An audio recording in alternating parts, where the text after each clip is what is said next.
Mau bahas apa nih? Gue pengen kita ngobrol ini aja deh. Bundir. Bundir. Lagi Oke, saya bundir. Karena di beberapa kejadian Bandung ini beberapa kali ada nih. Berapa bulan sebulan ini udah yang beberapa orang yang kemarin viral di jembatan. Nah, salah satunya di jembatan. Sebenarnya masalahnya apa sih gitu? Kalau misalkan memutuskan iya. Memang benar ketika misalkan bukannya menyepelekan, kalau misalkan kita switch posisi dengan masalah yang mereka hadapi, mungkin kita juga nggak kuat ya. Betul. Nah, tapi yang jadi persoalan itu penanya kira-kira pemantiknya apa sih? Biasanya ya pasti karena ada masalah. Terus orang tersebut menganggap bahwa masalah itu nggak ada jalan keluar, sehingga satu-satunya jalan keluar yang paling masuk akal adalah kalau ya diakhiri kehidupannya. Biasanya sih gitu. Yang menjadi pertanyaan selama ini, ada yang memang turun-temurun gara-gara trauma ya. Turun-temurun. Kan gue pernah mengalami itu. Mendapatkan teman dan akhirnya gue turun tangan sambil deg-degan beresinnya. Ketika hal itu terjadi, apakah trauma itu nggak bisa dihilangin sih? Maksudnya di stop gitu maksud gue. Trauma dari mana nih? Trauma dari si pelaku. Kan pelakunya udah nggak ada. Kalau misalkan itu yang jadi penyebabnya gitu, yang jadi triggernya. Nah, itu dari trauma-trauma itu, apakah ketika dia masih hidup sebelum mengakhiri cerita kehidupannya, bisa nggak di stop? Oh bisa dong. Bisa. Asal komunikasi begitu. Ada komunikasi. Nah, tapi lucunya tuh gini. Berarti kan kita sedikit bergeser dulu ke soal kesehatan mental ya. Nah, di Indonesia sayangnya kesehatan mental itu masih mendapatkan diskriminasi. Contoh sederhana gitu. Gue tuh pernah punya klien. Klien gue itu mengalami kegelisahan lah ya. Katakanlah kegelisahan berlebihan. Sampai berdampak pada fisik. Jadi ketika di tes darah itu hasilnya dia hipokalemia, artinya kadar kalium di darahnya itu anjlok, yang menyebabkan dia rendah gitu ya. Hipokalemia itu kekurangan kalium berarti kan. Nah, tapi ternyata ada faktor lain di belakang itu, yaitu stres karena tekanan pekerjaan. Kalau kita mendengar kata stres itu kesannya ya hal biasa ya, semua orang juga pasti punya stres ya. Namanya juga orang hidup. Nah, tapi yang unik adalah perlakuan dari kantornya. Dari kantor si pasien lo itu? Karena kan dalam kondisi stres pasti ada kurang produktif ya. Karena dia harus berobat, jadi sering izin, sampai akhirnya si kantornya itu menyarankan untuk pensiun dini. Ke pasien lo? Ke klien gue. Nah, padahal di sisi yang lain, sama di kantor yang sama, ada orang yang terkena penyakit fisik. Itu bahkan berbulan-bulan nggak kerja. Tapi nggak kenapa-napa. Dapat SP juga enggak gitu.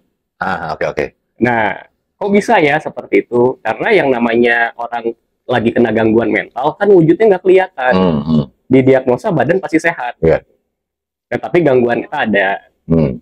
Nah, ini yang kemudian menjadi stigma bahwa orang yang sedang mengalami gangguan mental itu biasanya dibilangnya mengada-ngada, cari perhatian. Karena nggak kelihatan tadi ya. Karena nggak kelihatan. Kalau misalnya lu bengkak kebentur apa kan kelihatan nih, kan. Mental nggak kelihatan. Orang pilek kelihatan. Gitu, suara bindeng kan. Terus kemudian habis, duit kosong kelihatan. Gitu. Nah, kayaknya masyarakat Indonesia itu masih fokusnya pada apa yang bisa dilihat, sesuatu yang tidak terlihat itu dianggap tidak ada. Lucunya, bangsa Indonesia itu kan terkenal dengan bangsa yang sangat percaya pada Tuhan ya. Dan Tuhan kelihatan tuh. Nah, lo pikir nggak sih? Apa yang dikatain lo, kebayang nggak sih? Lanjut. Nah, kalau kita bisa menerima bahwa Tuhan itu ada, padahal ya kayaknya kalau untuk masyarakat zaman sekarang, mungkin juga kalau kita katakan ya sampai ke zaman nabi-nabi zaman dulu, mungkin belum ada yang pernah bisa melihat langsung. Artinya ini kan sebuah kepercayaan bahwa ada yang maha kuasa yang menciptakan segalanya. Kalau kita bisa mempercayai bahwa apa ya, jagat raya ini diciptakan oleh sesuatu yang bahkan kita tidak pernah lihat, kenapa kita nggak bisa percaya bahwa ada orang yang bisa kena gangguan mental? Ya sama ya, sama analoginya seperti yang bilang Tuhan kan, tidak terlihat ya. Betul. Ini kita nggak ngomongin agama ya, tapi untuk perbandingan bahwa sesuatu yang tidak terlihat itu belum tentu tidak ada. Nah ini yang paling penting, karena nggak bisa dipungkiri tadi ya, ketika ada orang yang ngeluh misalnya, aduh lagi stres atau segala macam, biasanya nggak jauh-jauh tuh dibilang kamu tuh kurang iman, kamu kurang ibadah. Padahal lebih banyak kemungkinannya jawaban itu bukan itu kan? Yang dicari selama ini bukan itu kan? Untuk gampangnya gini deh, anggap aja kita diciptakan dengan dua tubuh. Ada tubuh yang kelihatan nih, tubuh fisik ini, dan ada tubuh yang nggak kelihatan. Berarti kan dua-duanya bisa sakit ya. Nah kalau tubuh fisik kita bisa sakit, maka tubuh mental kita udah pasti bisa sakit. Sama aja. Kalau orang bisa kena pilek, kenapa orang nggak bisa stres? Kan gitu. Kalau orang, nah cuma ini yang ini ya, yang uniknya gini. Ada istilah yang mepet-mepet, seperti kecemasan dengan gangguan kecemasan. Oh iya, beda ya, gangguan kecemasan dan kecemasan. Kalau kecemasan itu produk pikiran. Dalam waktu, maksudnya real time ya. Misalnya kayak tiba-tiba mati lampu, cemas misalkan. Iya, kecemasan. Itu adalah cemas. Kalau mati lampu ada perasaan takut dan sebagainya. Takut apa itu ketakutan atau cemas. Nah kalau kecemasan itu rada berlebihan. Overthinking lah kalau istilah anak sekarang. Nah gangguan kecemasan. Nah gangguan kecemasan itu bukan produk pikiran, tapi produk sistem syaraf. Sistem syaraf yang beroperasi secara tidak normal. Iya. Nah tadi sampai di kecemasan. Biasanya orang-orang yang mengakhiri hidupnya dengan tidak wajar lah gitu ya.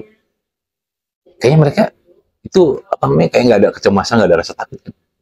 Sebenarnya bukan nggak ada rasa takut, justru kebanyakan karena ya mungkin ini juga nggak bisa jadi sampling ya, karena kasusnya itu nggak ada beda ya, nggak bisa mewakili semua. Tapi ya 14 tahun praktek pasti gue pernah lah menangani orang yang seperti itu. Justru mereka itu bukan nggak punya rasa takut, tapi mereka takut pada kehidupan. Oke, gue paham ya. Takutnya sama kehidupan ya. Tapi ketika dia memilih apa namanya mengakhiri cerita hidupnya dengan seperti kayak begitu, ya sebodo amat lah guys, gitu ya berarti ya. Dia sudah sebodo amat, gue udah nyerah sama masalah kehidupan yang selama ini gue hadapi, kemudian gue beres sekarang aja gitu kan. Dan sayangnya sebelum mereka memutuskan untuk gas weh, kurang mah, paeh weh gitu ya. Itu sebetulnya mereka kasih tanda. Cuma kita abai aja. Karena sama orang-orang sekitar, lingkungan sekitar, teman-teman gitu ya. Yang selama ini mungkin ketika misalkan ada orang-orang seperti itu, kita menganggapnya seperti, lo lebay lo, gitu ya. Kayak begitu-begitu halnya. Nah, mungkin gue cuma mau ngasih apa namanya, kasih tambahan. Karena gue pernah beberapa orang yang mengadukan hal yang kayak apa namanya seperti itu. Tapi ya gue beruntungnya dan berterima kasih bahwa mereka itu tidak jadi. Dan entah apa yang gue omongkan pun kadang-kadang gue coba berpikir bahwa ini kalau misalkan via chat, karena banyaknya kan jarang mulai telepon. Ketika mereka chat kayak begini sama gue, terus gue kasih kadang-kadang bahasa-bahasanya enteng. Maksud gue nggak mau memperberat keadaan pikiran mereka. Benar. Ketika apa namanya keadaan seperti kayak begitu.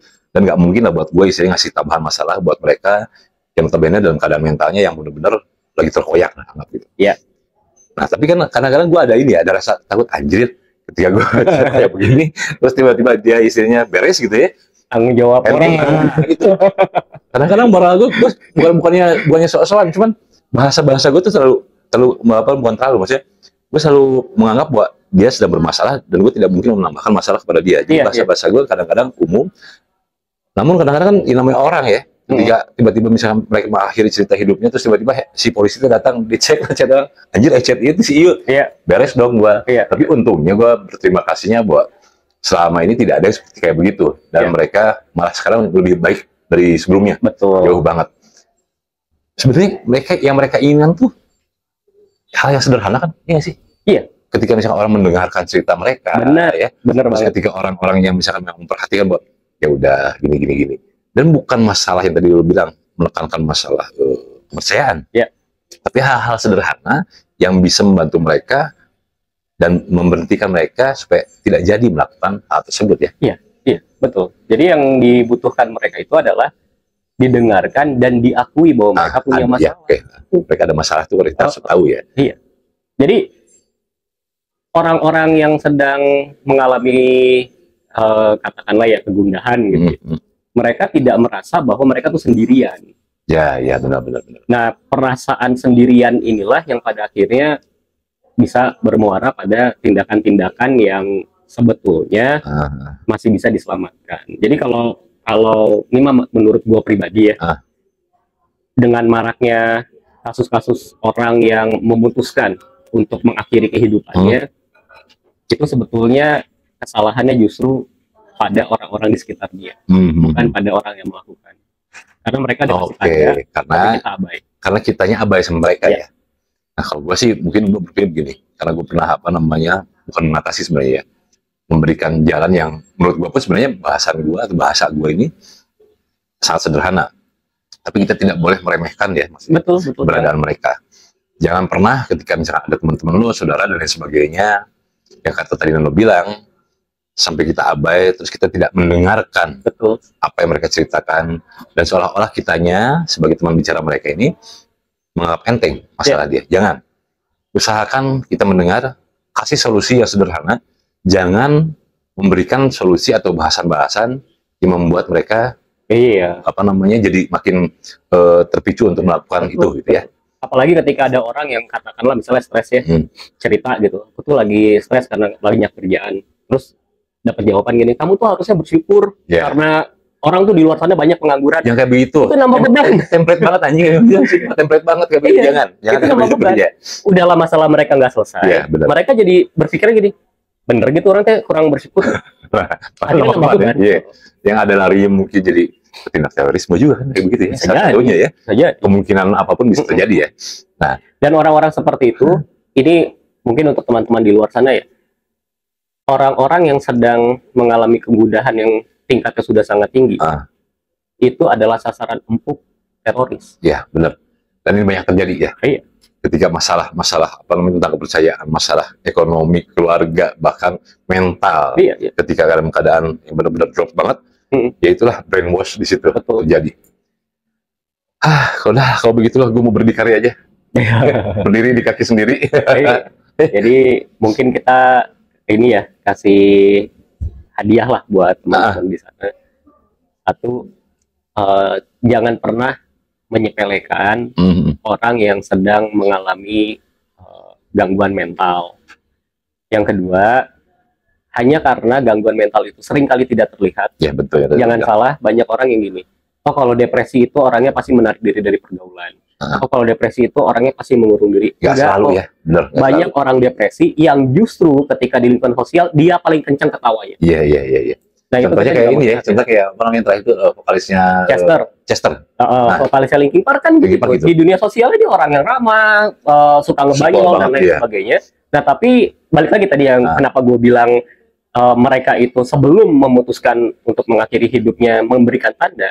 Ada satu cuplikan wawancara di mana si Chester itu bilang bahwa dia takut dengan kesendirian.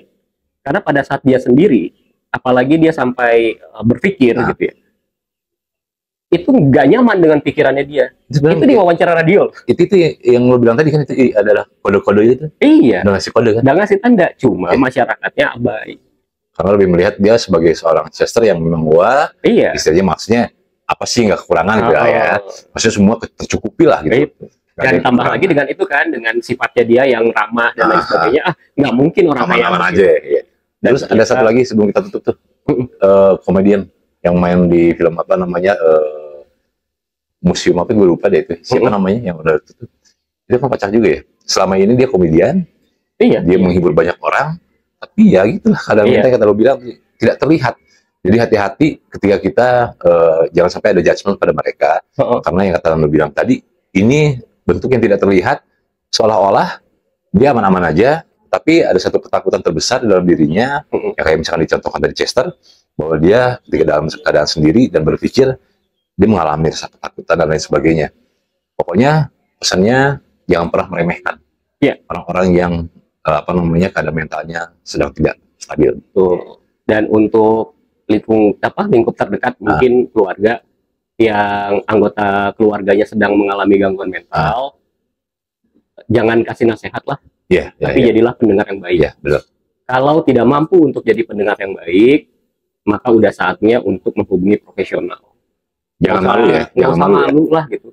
Maksudnya gini, kadang orang teh malu untuk hubungin profesional, masa saya punya keluarga tanda kutip nggak waras gitu nggak ada hubungannya kok. Benar-benar. Sama sekali nggak ada hubungannya. Kalau orang pilek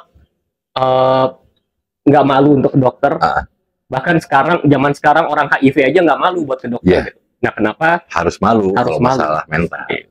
Karena kesehatan mental itu menjamin dan menjaga stabilitasan tubuh kita sendiri. Betul. Dan kalau mental kita sehat, fisik kita lebih mudah untuk dibikin sehat. Oke, sip. Itu aja mungkin ya. Thank you ya, Nando. Sampai ketemu lagi. Sampai ketemu lagi. Bye.